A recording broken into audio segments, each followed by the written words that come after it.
Hey, what's going on, YouTube? See if I can get this straight somewhat. Gonna have to get this in on the movement here. Try to get this discussion in. I'll be rolling through. I'll try to address some comments, but I'm gonna roll through kind of fast. But like the title says, it's day one after the SHTF.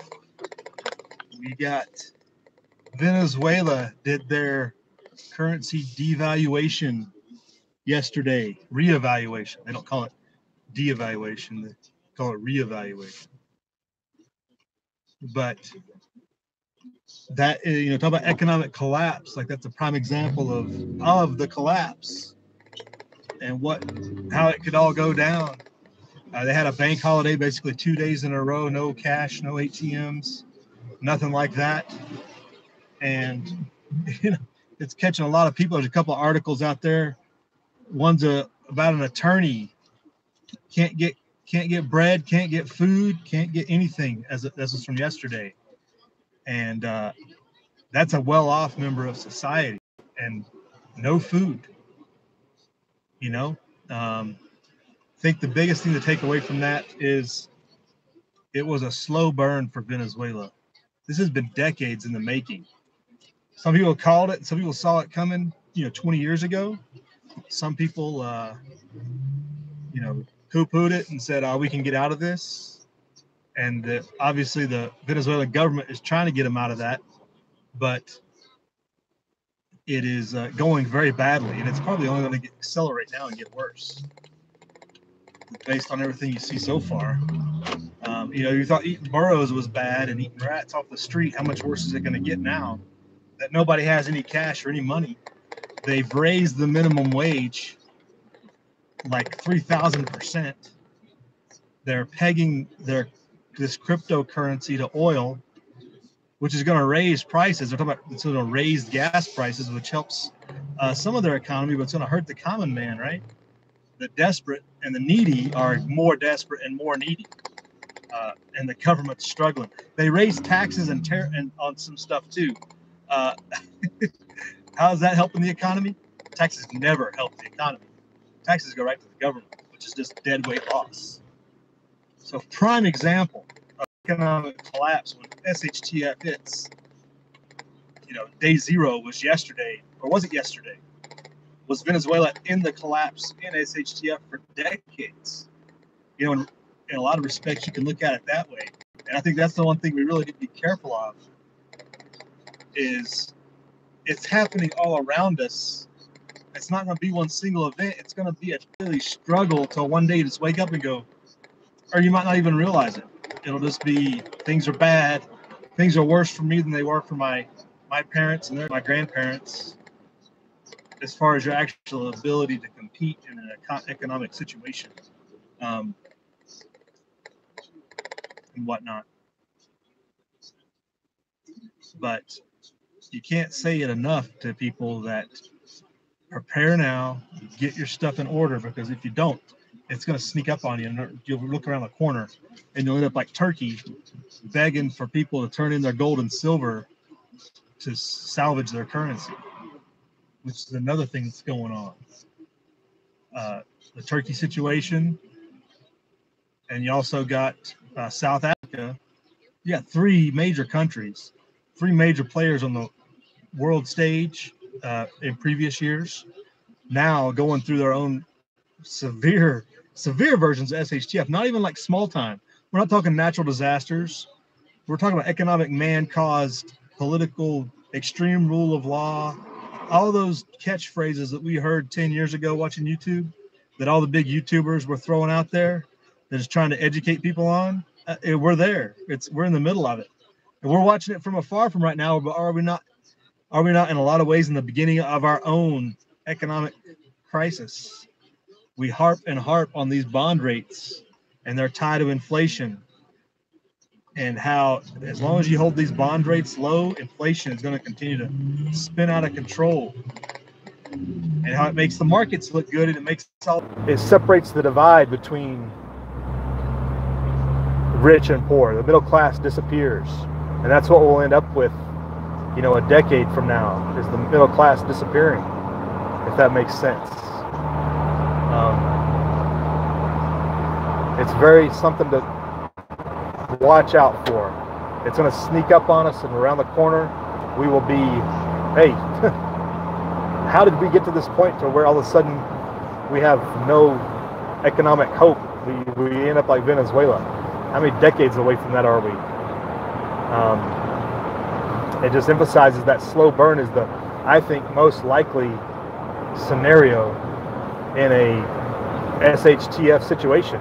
And now we're in SHTF day +1 right now for Venezuela, right? Things were really bad yesterday and the day before, and now we're day +1. And guess what? They had an earthquake off the coast there by Caracas, and well, they're in SHTF ×2. The economic collapse with the earthquake coupled on top of it. It was a 7.0 or a 7.3 or something, but what can you do? Imagine how bad things were previously with food and water. I haven't seen any damage estimates. I did see like a hotel was leaning on its side. It was basically leaning in the middle of, you know, over the road or whatever in one of the pictures. I haven't really seen much out of that yet, but talk about destruction of infrastructure, resources, that just adds to it automatically. And what does that foretell for their neighbors? We've talked about the refugee situation, everybody fleeing Venezuela. Like, what is your incentive to stay now? Why would you stay? How can you stay? There's, you know, probably job loss based upon that. If you didn't lose it already, because all the prices that are going up, they raise the minimum wage, that's going to reduce jobs. It's just one thing after another, and it's going to have a bleed over effect, almost guarantee it, with neighbors. The situation of the spread, contagion. It is a contagion. As much as this cryptocurrency, they think might try to save the world or whatever. Get ready, folks. The ride's coming. Use these examples to help make your plans, because the first bank holiday that comes out, the first sniff of bank closures, you gotta be ready. That economic situation is the direct line to, you know, how we feed each other. And everybody talks about after the collapse. Well, guess what? What happens when you have a SHTF event and it gets coupled on top of another SHTF event?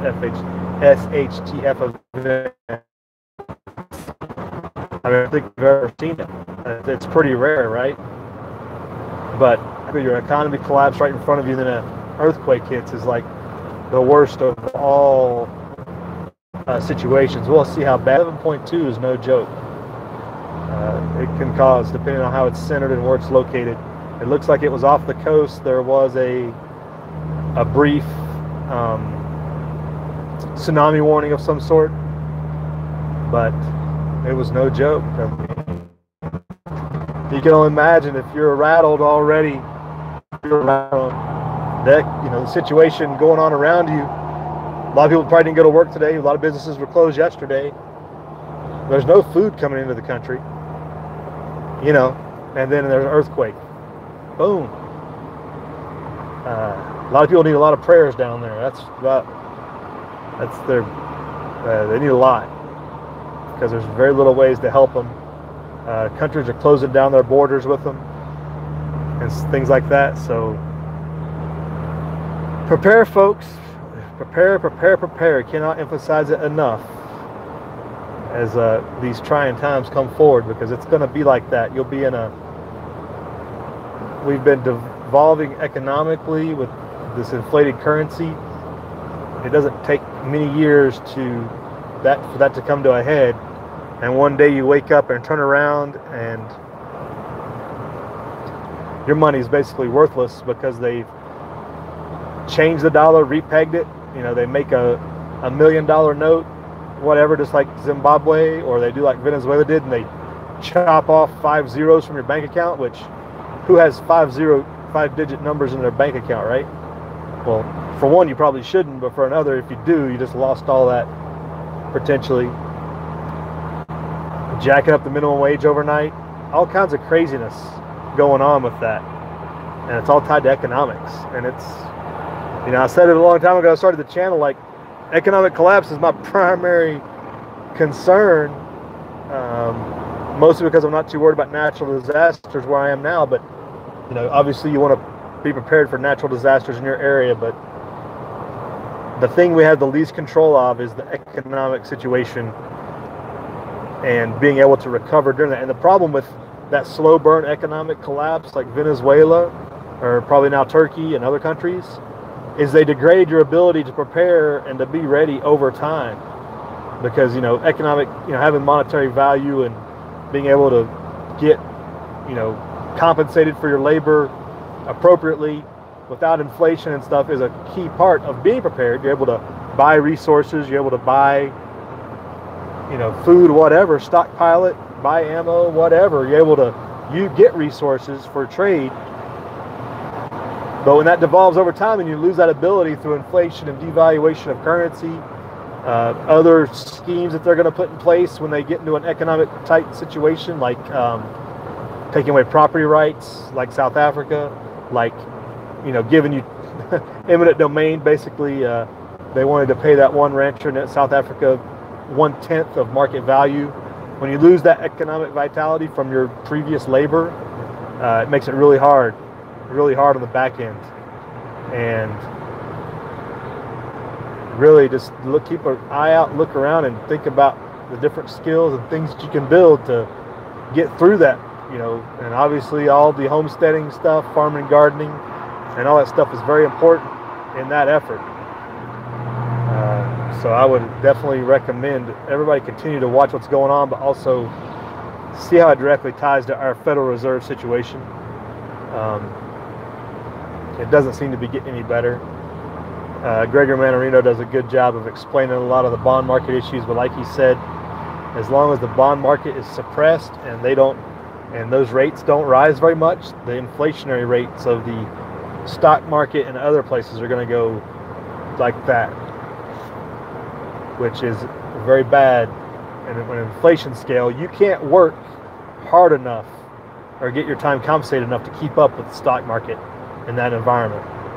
And all that basically malinvestment, people bring that back in, you know, what happens to it? You know, does it get frivolously spent, or does it get put into real resources, or does it get put into, you know, buying other things that the average guy can't keep up with, continue to separate, you know, eliminate the middle of the class by doing that? You know what I'm saying? Like, I got a lot of people checking in there. I saw Boneyard Militia check in. Aaron Cox is with us. M. Long's with us. What's going on? Angel R's with us. Good evening. Thanks for checking in. I was kind of just recording this for posterity, but you know, Martin Armstrong says 40,000, and then boom for the, I guess, the stock market. I mean, you could throw any number on a dartboard. It just depends on other events that surround it as well. Hey, half crazy old Christian, how you doing? Good to see you, sir.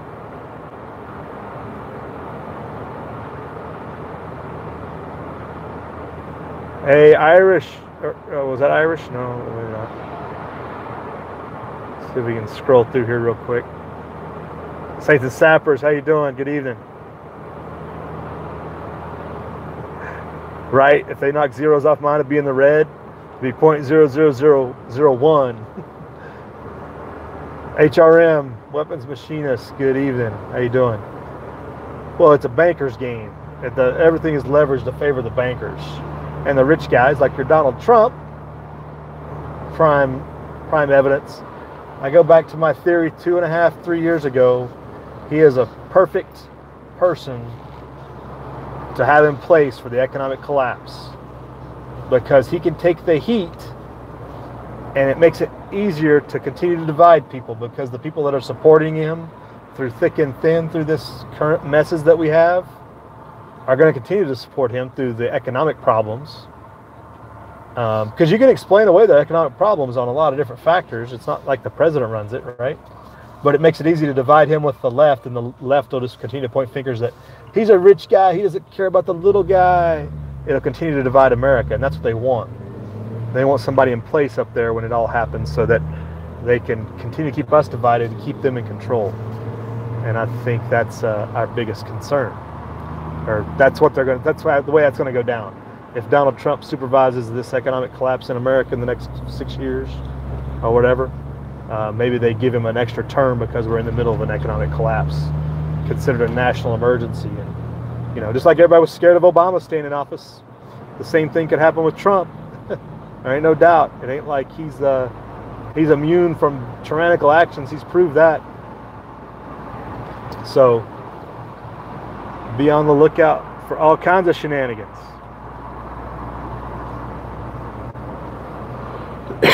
Oh, sorry.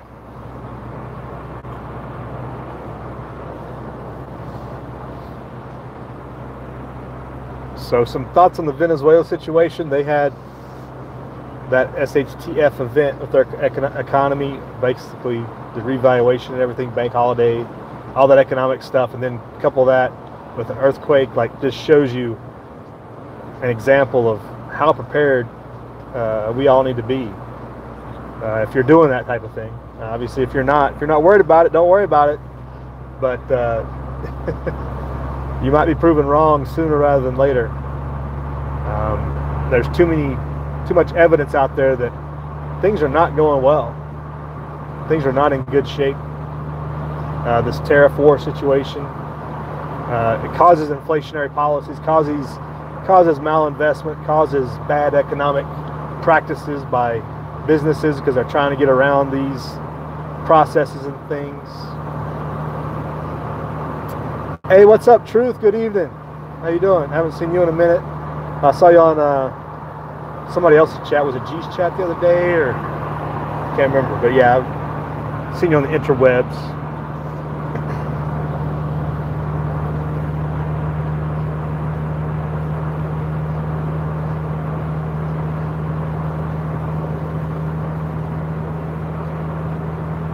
But so, for anybody that's not been paying attention, you know, I guess share it, talk to them about it, show the examples. Like, this is an economic collapse. This is an SHTF event. This is how it can happen. You know, Greece was a long way removed. That's a few years ago. People kind of figured it was just a small event.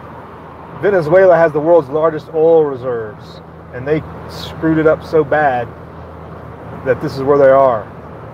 You know? That's another example of why it can happen here, because we need to free our economy, not constrain it. But our government continues taking in record taxes, record government spending. You know, we're over 21. We're going to be at 23 trillion here before too long, probably. And people continue to give that a pass to the powers that be that are in charge, etc., etc. Hey, Alicia. Good evening. How you doing? We're just throwing some things out here with this. I'm going to call it SHTF plus day one. As Venezuela had that economic situation, now they have an earthquake today as being concerning, or a good example to show people things can outcycle your OODA loop pretty quick, or even outcycle your preps.